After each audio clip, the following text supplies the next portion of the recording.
Hi, welcome back. My name is Grief, and today we are continuing SCP Secret Files. Last we left off was against SCP-701, I believe. Its name was the Hanged King.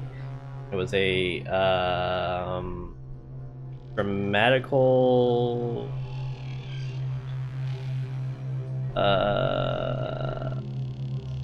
it was a play where everyone essentially killed themselves by hanging themselves. Not necessarily killed themselves, but like everyone got hanged by the end of it. It was very cool. A lot of spooks.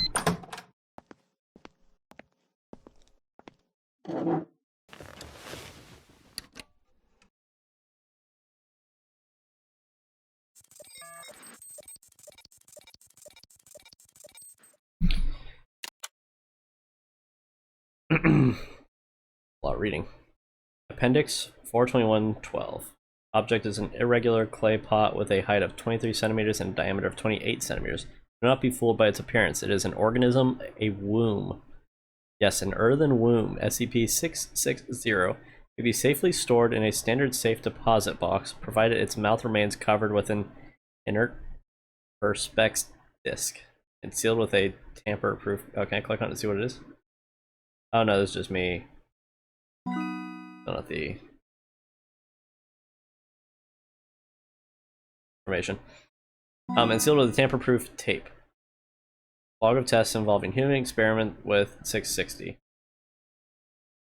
Sample condition: skin flap harvested from the left thigh of the cadaver of D612. Donor was healthy in all respects prior to death. Sample use: tissue samples left in the SCP for 2 months duration. Result: daily biopsies indicate viability of samples. Cell samples taken from tissue graft are cultured in vitro, revealing a predisposition towards precancerous and cancerous growth. So it doubles things? Is that what I'm getting out of this? Sample condition: skin flap harvested from left thigh of the cadaver of 612. Tissue sample left in 660 for 2 months. Pull down. Burn then grafted onto the torso of a D-class personnel with a 2nd and 3rd degree burn. The recipient's anomaly testing record had no contradictions with SCP-660. Result: tissue graft takes without complication. Healing according to usual steps of adherence. Serum inhibition and revascularization. However, as is common with severe burns cases, the compromised skin barrier led to infection and eventually fatal septic shock. Postmortem biopsy and analysis indicate skin graft would have returned to full histological structure and function had the recipient survived. Cool, so you can just duplicate body parts. Neat. 5 member of musculus. House of Mouse. This is a lot of. Okay. By use of SCP, the consciousness of D614 was implanted into the specimen of D614 was chosen for his demonstrated resistance to the negative effects of prolonged isolation and sensory deprivation. Sample use: specimen left in SCP-660 for 2 months duration. Well, unusually, SCP was incapable of restoring 614's consciousness to its original body after removal from SCP-660. Computer interface was developed to facilitate two-way communication with D614. Interview was conducted once D614 was familiarized with this interface. Dry throat. An excerpt is included below. Dr. Brown. I guess I have to take your word for it. And how did that feel? Suffocating and stretching. Could you be more specific? How the hell do you think it felt? Even mice need to grow and move and live. Every part of me was straining, but I was stuck. Thought I would explode. All contents of the interview are classified. An autopsy revealed precancerous growths throughout the mouse's body. Oh, so I think it's before as a mouse. Example condition: right arm lost in traumatic amputation. Traumatic amputation just beneath the elbow. Sample use of 778 was severely injured in an incident, lost limb, involving SCP, lost limb recovered as part of cleanup operation. Subject would not have survived immediate reattachment surgery due to other injuries involving severe vascular compromise, severe extremity preserved in SCP-660, and BID preserved tissue viability. Okay, so he lost a limb, and they're going to see if they can preserve it using the SCP.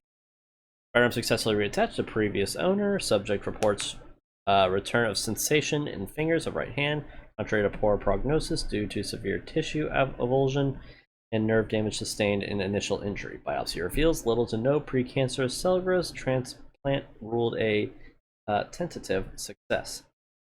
D778 has been retained for further observation. Addendum: human testing with SCP-660 is suspended due to the sudden death of 778 from teratoma with malignant transformation. Seen fetus in fetu before, but never have I had one try to grab my probe during an autopsy. As of today, SCP-660-1 has been neutralized. SCP-660 no longer exhibits any other forms of shapes. It's been classified as safe by the Foundation. Research on SCP-660-1 will be transferred to the Reliquary Research Institute. Details available to personnel with clearance 4 out of 660.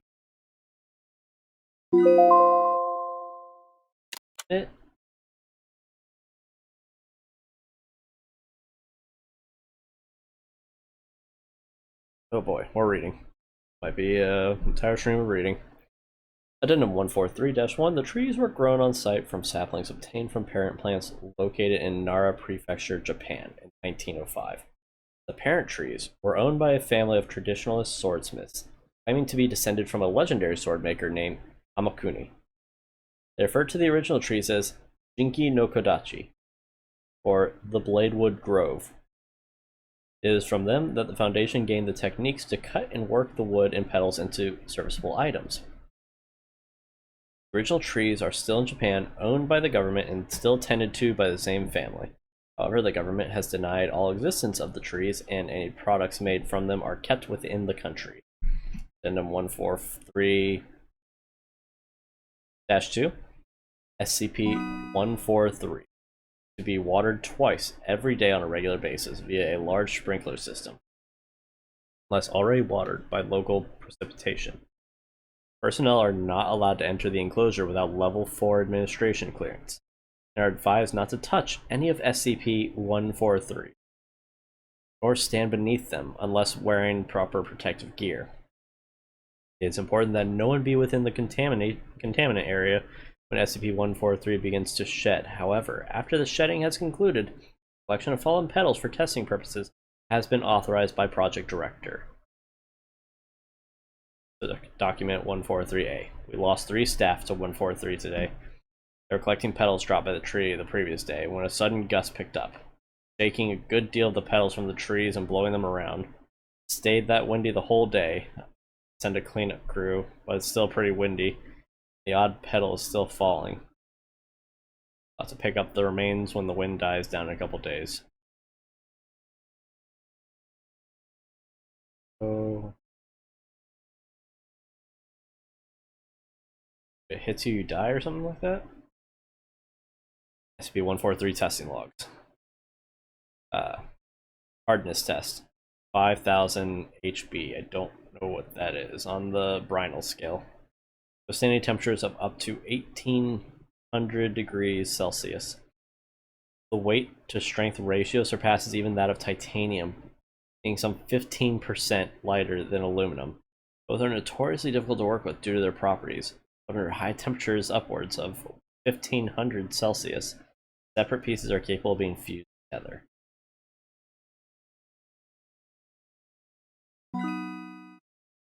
Everything? Did I miss this? Did I miss this? I missed that. Okay. Cool. Oh my gosh.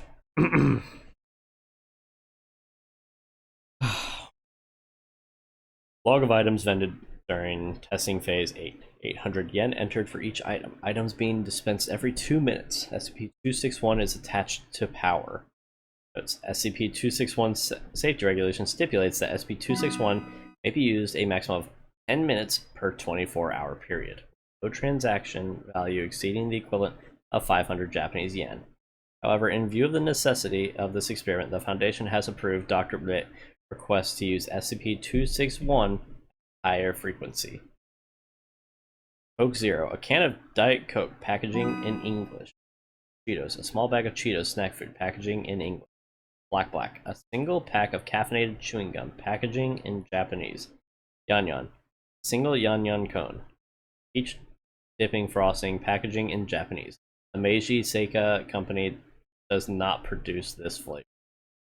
Pepsi, Dragon Twist, a can of Pepsi Cola with a trace of fruit flavor, packaging in English. Flavor identified as dragon fruit. Pepsi Corporation does not produce the product. Yet. Dark Side Cola, I want that. Whatever Dark Side Cola is, I want it. A can, clear plastic sides. Packaging in Japanese. Liquid inside is clear. When opened, liquid appears to react to the air and changes to dark black over a period of several seconds. Black coloration looks like billowing smoke and cannot be reversed. Liquid's taste described as cola with something spicy in it. That sounds cool. Lucky Bakery, 7 grain. Small tube the size of a candy bar with a green button made of aluminum, packaging in ink. When the top is twisted off, a mass of dough is extruded. The dough contains several enzymes and bacteria that have not yet been identified. In contact with air, these cause the dough to rise and bake, killing the microbes in the process. Produces a small round loaf of bread weighing 250 grams. Taste described as good, but chewy. Lemon clams. Sounds disgusting. Big plastic baggie with plastic tube on the side containing water and 12 clams, packaging in Dutch. Following on package instructions, the plastic tube was cracked like a glow stick. The bag flashed to steam venting. I've actually, I think, heard of stuff like this. Flash to steam venting from a hole that popped open in the top of the bag, slightly burning one reason. Steaming finished after 38 seconds, after which clams were found to be fully cooked and used with a mild lemon flavor. Not bad.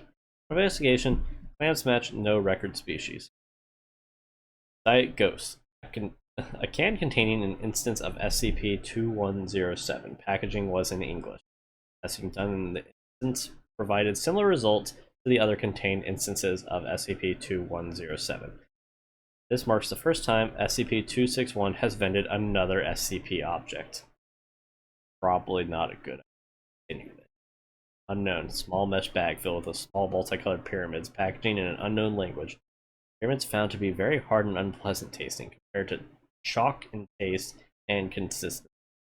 Placed in hot water, pyramids open and produce strings that quickly dissolve, coloring the water the same shade as the pyramid.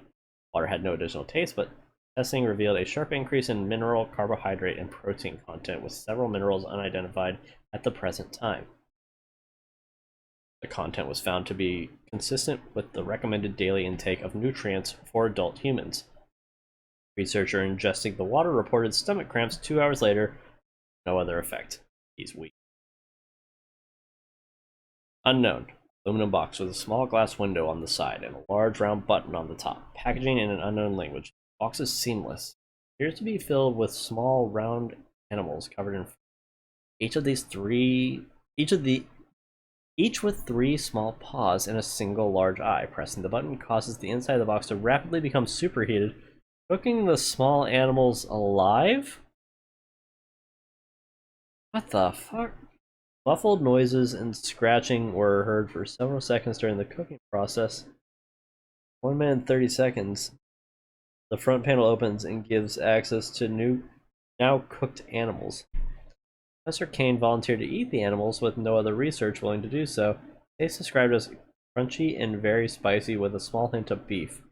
Oh my gosh, it's like that episode of Futurama where Fry starts eating the children. Or no, Leela, I think, was eating the children. I think it was Leela was eating the children.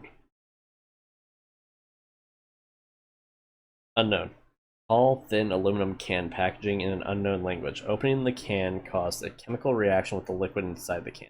The liquid was apparently not intended for an oxygenated atmosphere and detonated violently, causing several injuries, killing 2 researchers.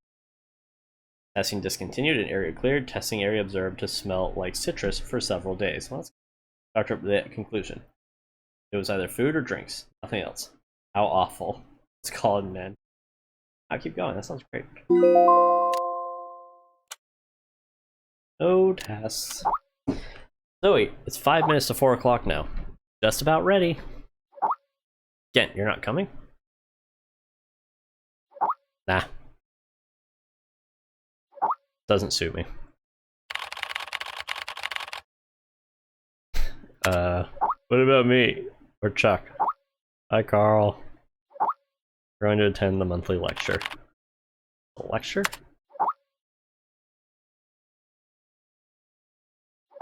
Each month, the Foundation invites someone famous to hold a lecture to share new knowledge and insights pertaining to SCP. For this month's lecture, they invited Dr. Trevor. He holds a high reputation within the Foundation. I'll invite myself. No one wants to invite me. Just like high school. I'll send you the link to the monthly lecture. Oh. That was fast. Just a sec.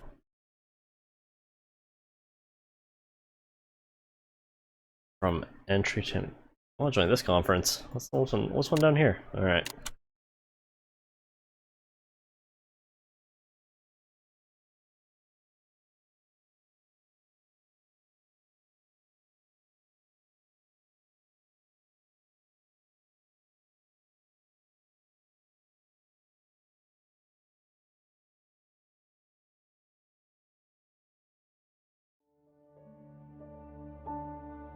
There are many stories in this world. Some are read widely all over the world.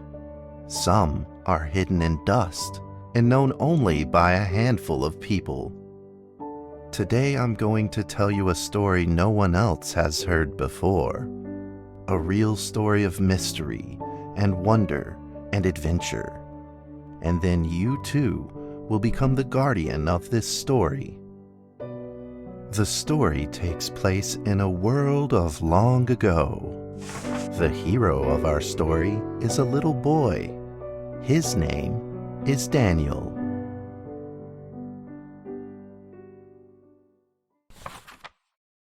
One day, out of nowhere, Daniel got a serious case of chickenpox. It made him look like a strawberry. So rude. To make sure he didn't spread it to others, Mrs. Page, the principal, had him isolate in an attic.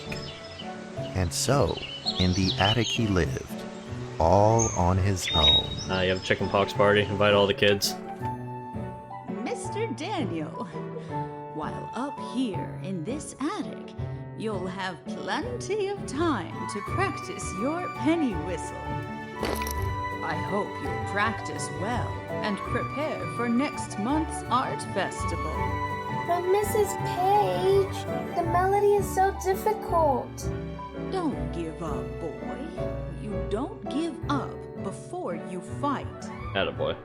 Or attawoman.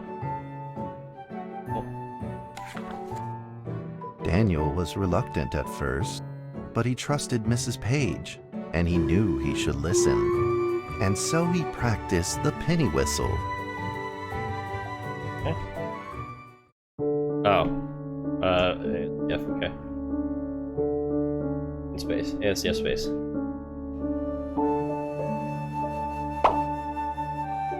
I can't take these confirmed seriously.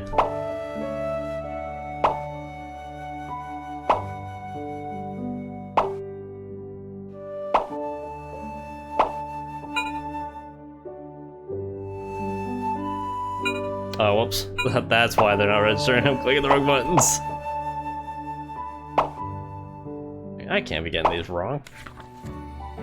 I do that again. Suddenly, he heard some strange noises in the corner of the attic. I don't care about that. Go back. I want to do it again. Huh? Do Who's better. there? Daniel decided to go over and take a look.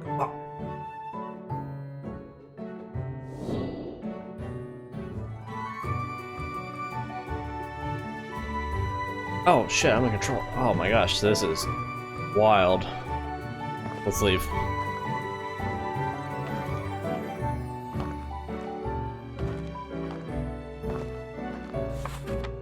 It was a mousetrap, and there was a red origami paper dragon inside of it. Oh, is this Here Be Dragons?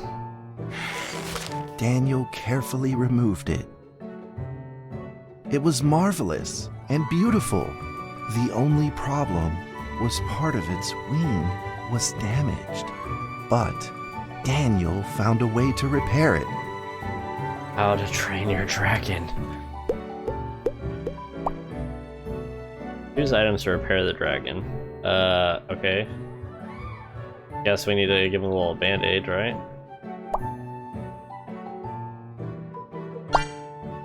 Pour that up. Daniel held the repaired paper dragon high, No. high up in the air, imagining that it soared over all the world below. He played and played with the paper dragon. Wee! Woo! Dragon! Soar! In the warm afternoon sun, Daniel had to fight his eyelids just to keep them open.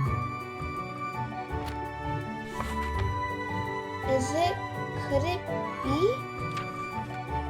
Or is this all just a dream? The next day, with boredom and loneliness weighing him down, he began to fiddle with the old radio. Please. Our town is located in the plains, where earthquakes are not particularly common. Although there are 17 fault zones around us, they are all inactive.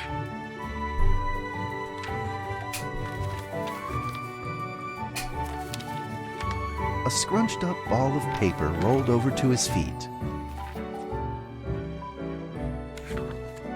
Where did this paper ball come from? Just as Daniel went to pick it up, the ball suddenly came to life, and it rolled away. Daniel chased after it. Good, Daniel.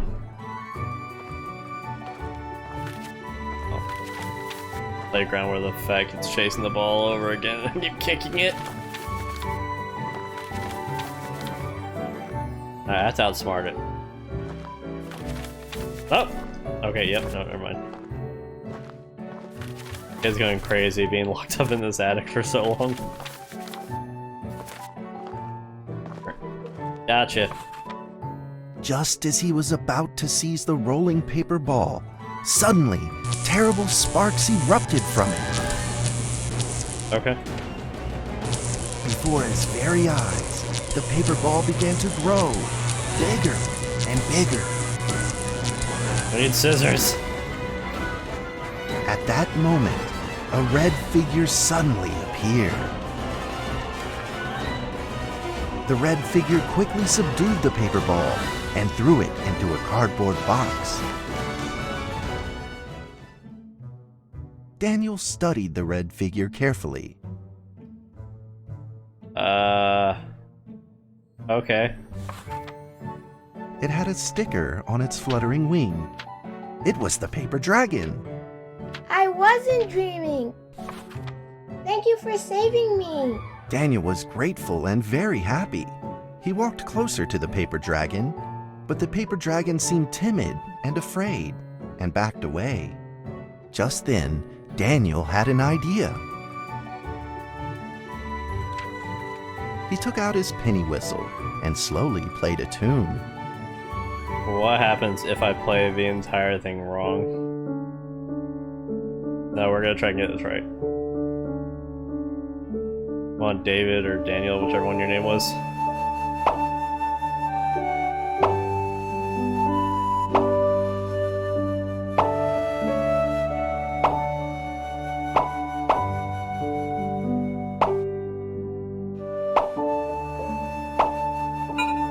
Oh my god, there's no rhythm!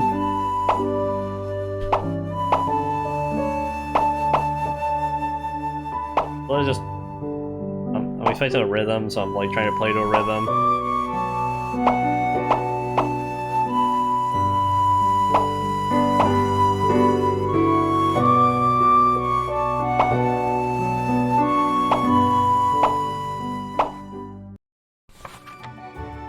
The paper dragon enjoyed the sound very much.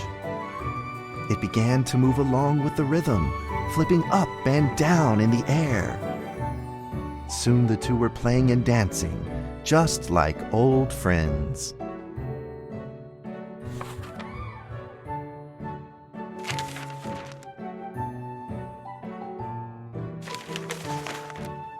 The paper dragon traced out a beautiful arc in the air, communicating with Daniel in a unique way.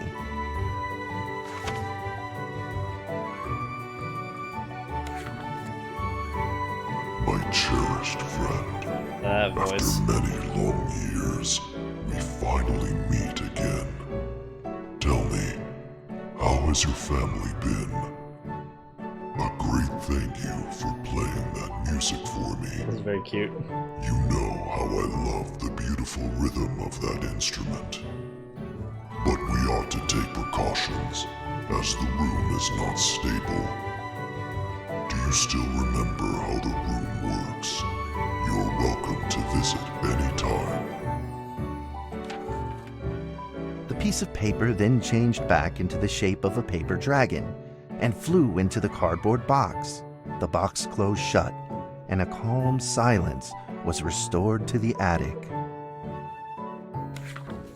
Daniel rushed to find a watercolor pen and marked the box with excitement in his fingertips.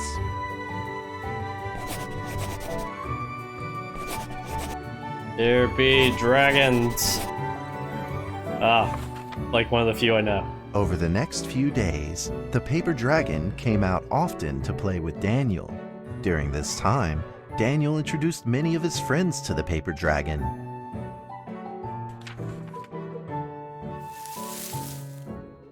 That cat's name is Mrs. Carter. Ever since I secretly fed her some fish for dinner, we've been good friends. That's Duke, Mrs. Jessica's pet. He doesn't like rainy days or Mrs. Carter. Only smoked sausages fit his taste. Classy. And now, we are friends too. My name is Daniel. What's your name? The paper dragon flapped its wings, as if it didn't understand him. Throg, Slayer of Worlds. Well, since you like the sound of the penny whistle so much, why don't I just call you Penny? I'll keep practicing to make it sound better. Daniel and Penny then played baseball together in the attic. What? Let's play cat. Do I just destroy this dragon with a ball?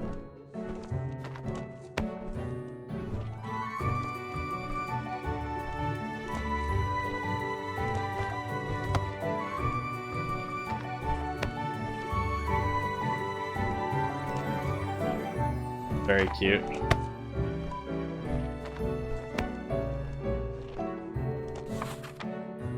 But just as they were in the middle of enjoying themselves, a violent shaking suddenly rose from the ground. The stubborn earthquake is back at it, folks, and it seems even stronger than last time.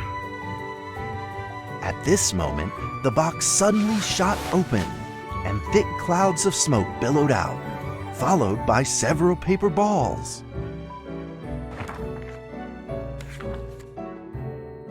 Penny attacked the paper balls without a moment's hesitation Get it. and promptly threw them back into the box. Penny then flew around in front of Daniel and rushed right back into the box. As the box closed, the earthquake stopped. Facing a friend's farewell without a formal goodbye, Daniel felt confused and lost. He moved the box to the center of the attic. Facing it, he practiced his penny whistle day in and day out.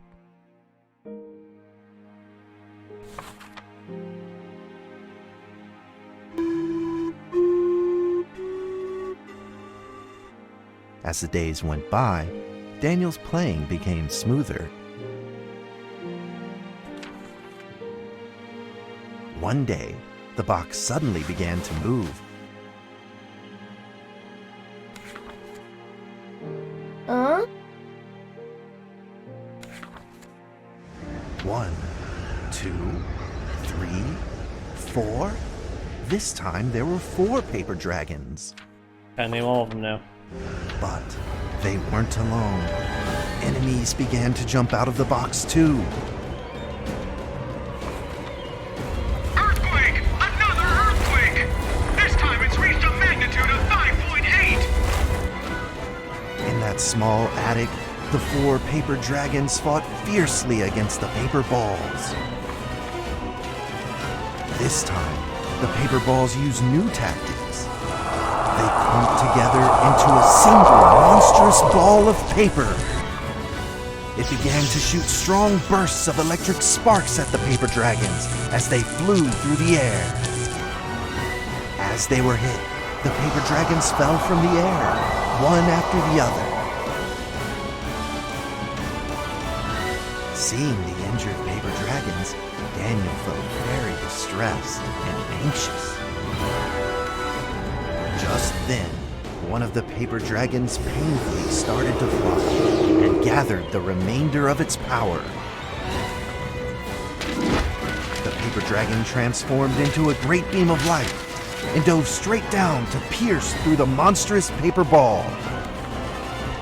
And then came another paper dragon.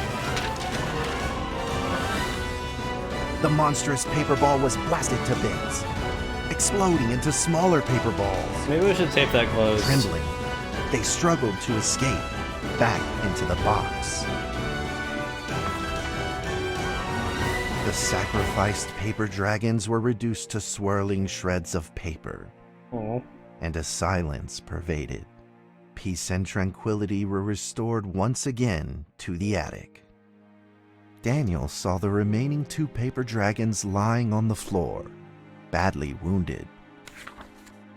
He rushed to grab some stickers and treated them at once.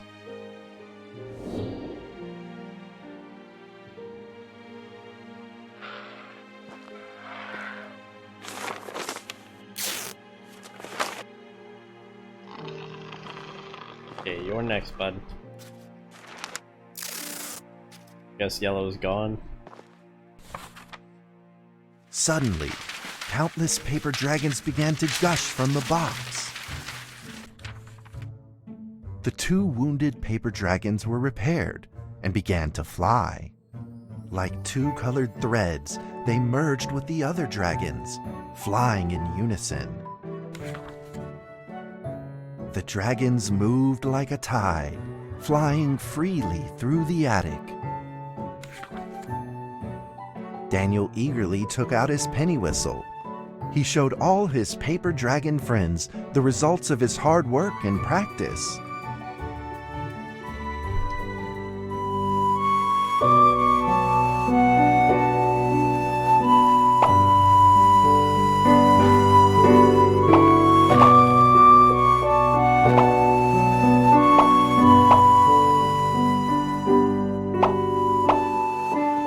The rhythm is slightly off.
In the sweet melody of his playing, Daniel felt himself enter into the world of dragons. Like kidnap. Oh, my control. No, I'm not.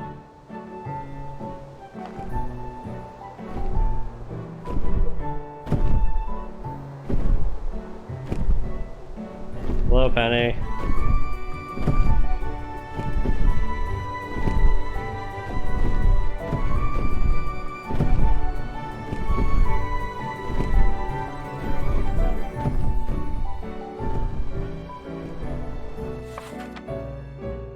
The paper dragons merged into a long letter and floated down towards Daniel to tell their story. After the last war, the fantasy world enjoyed a long spell of peace and stability.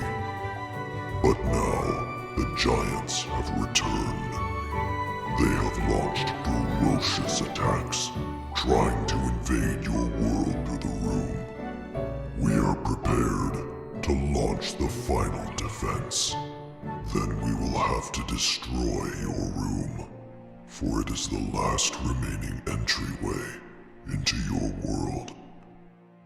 Please believe this farewell will only be temporary. We will not be apart forever, and we will never forget our eternal mission of protecting you. That was really sad, actually. Like, right? At that moment, the paper dragons flew back into the box.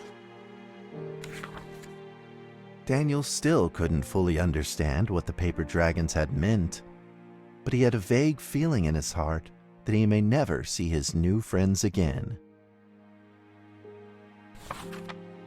A few days later, Daniel's chickenpox had fully recovered. He could now play the penny whistle very, very well. But the paper dragons never returned. At what cost?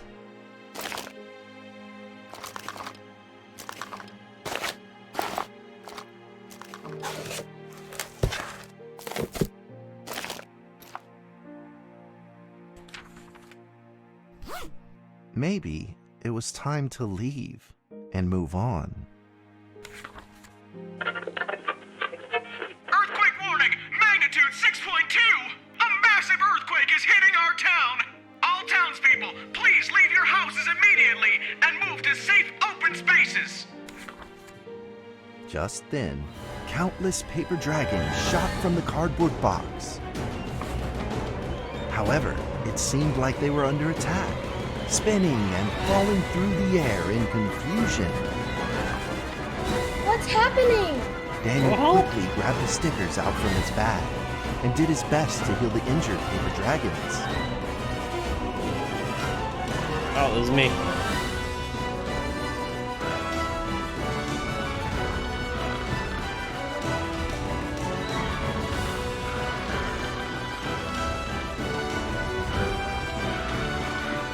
Anything, I don't know where my bag is. There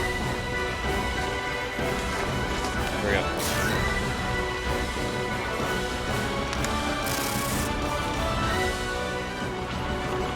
Can't touch all of them. I'm the healer, you guys DPS and tank.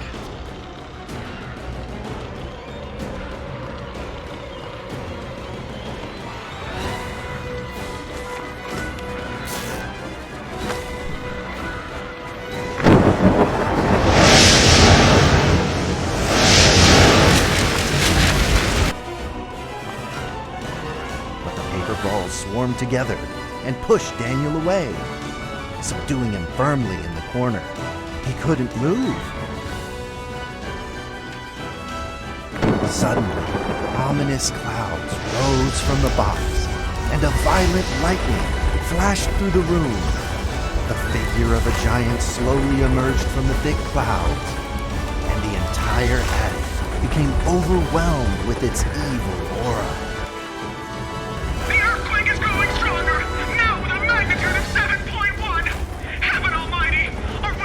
How's this house standing right now? giant unleashed its power maniacally. The paper dragon struggled against it, with no means of fighting back. At this critical moment, two paper dragons shined brilliantly. Together, they heroically crashed their bodies into the giant. Daniel thought the giant had been defeated by the paper dragons, but soon he found that things would probably not be so simple. The giant's figure could still be seen in the thick smoke, looking evil and terrible. The attacks of the paper dragons had had no effect, and the giant had only grown stronger.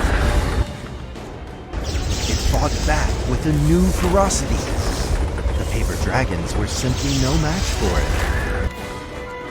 The earthquake is going stronger still!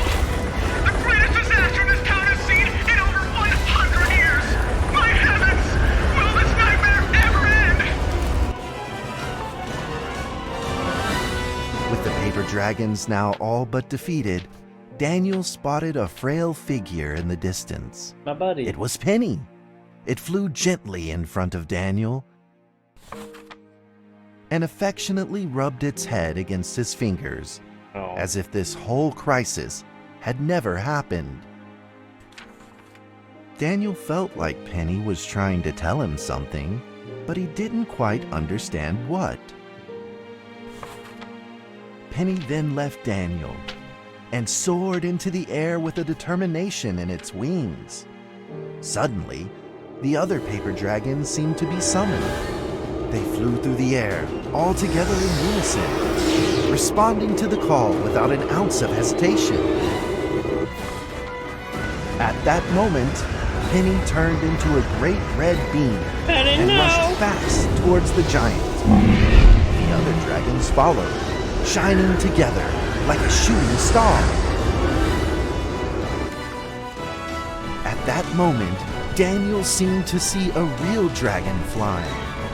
No!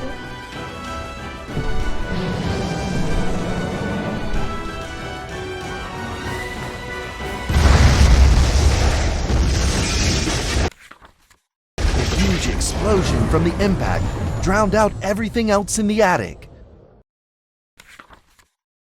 The attic rained down with countless pieces of paper, the leftover scraps of the paper dragons. Daniel wanted to collect all of the pieces.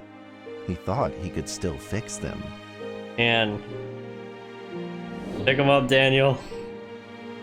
Oh man, I'm gonna start crying here. This is actually really sad. Tough it out. It'll be okay. We can fix this.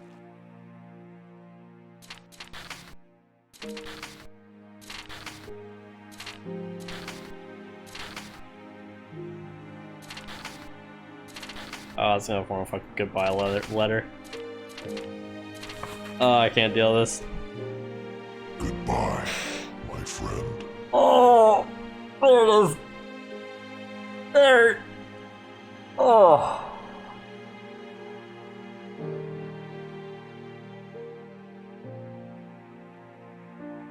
Oh.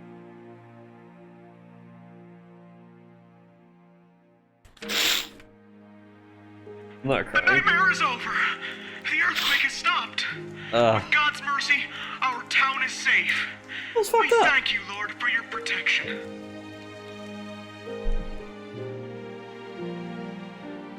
Oh my gosh. A few days later, the art festival was held as scheduled. Daniel attended the show with his penny whistle.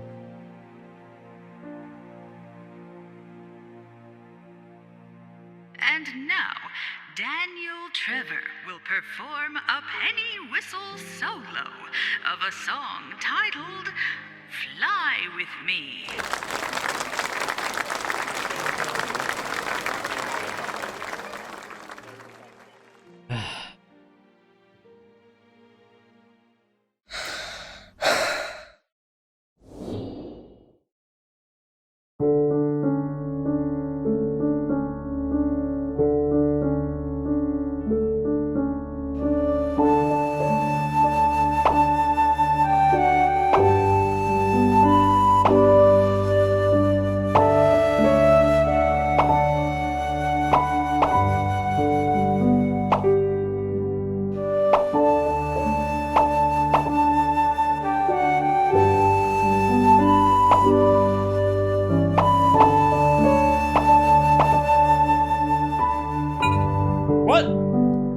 I had the wrong one. Oh my gosh, I'm fucking up.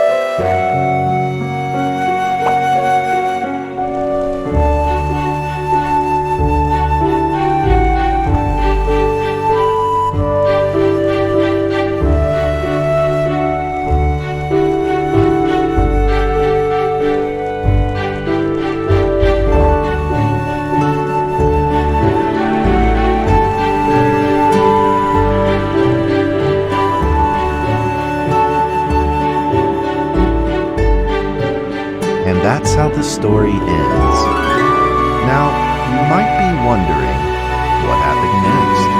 Are there still paper dragons in the world? Well, that's a difficult question to answer.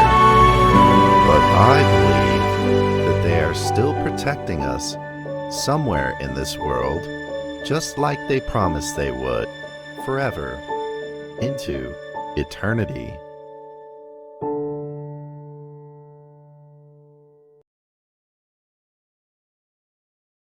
Here were dragons.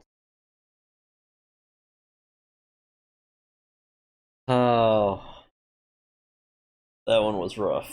Holy shit.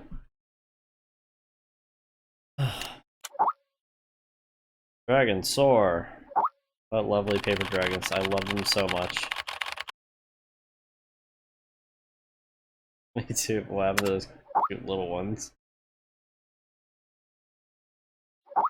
SCP-1762 is now being contained at Reliquary Research Institute, where Dr. Daniel is supervising director. That cardboard box has remained silent. You know all this, Gent. Thought you didn't attend the monthly lecture. Oh, is he the kid? Under the direction of Dr. Trevor, Gent spent 2 years researching SCP-1762, so he knows far more than we do. Ow. Ow. Hey, I told you that particular SCP didn't suit me. Oh, come on, Gent. But really, imagine you tidying up files and piles of cute little fairy books. Kind of adorable. Enough already, I'm getting back to work. I'm going to stress the point again. That particular SCP did not suit me. I've been here for a month now, and I'm not entirely adjusted to the job. The content of my work is to simply process archive files, work that will never bore me. A few absurd jokes aside, most of the archives are really rather fascinating. I've been having hallucinations lately, like, I feel like someone's calling to me. Low and uncertain. They seem to be trying to communicate with me, but I can't understand a single word they say. In fact, I had planned to see a doctor, but Zoe told me it was a typical rookie syndrome. It would clear up in a few days. I certainly hope that's the case.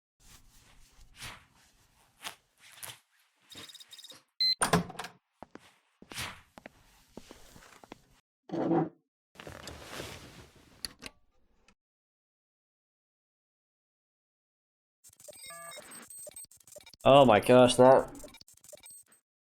Oh, here be dragons. That was... Oh my god, I'm so easy to... Can't even get words out. It was a very cute story. I really appreciate that. Thank you all for watching. Have a good night or day. I don't know what time you guys are watching this, if you're watching it.